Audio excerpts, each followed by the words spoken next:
Fíjate, marica, ese es único aquí, marica. Sí, es único, ya con este sabor se lo compré. Vamos que es acolchado. Acolchado, claro.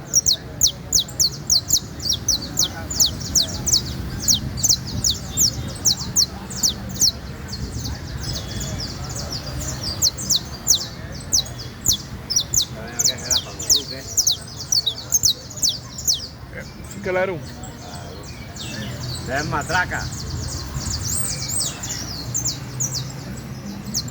Mierda, ahí hay otro que le gustó la jaula esa. ¿Cuál habla? ¿La tuya? Ya, el negocio, ¿qué? No, que la cambio también. ¿Cómo está peleando por la jaula? El negocio, que tú eres el negocio.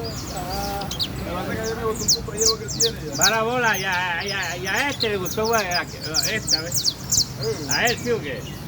La que te propone primero. Como digo yo, cada quien tiene su motor. Claro. Y el pana tiene un compañero que me gusta, es que bueno, a mí me gusta más ahorita. ¿Te digo? Ajá.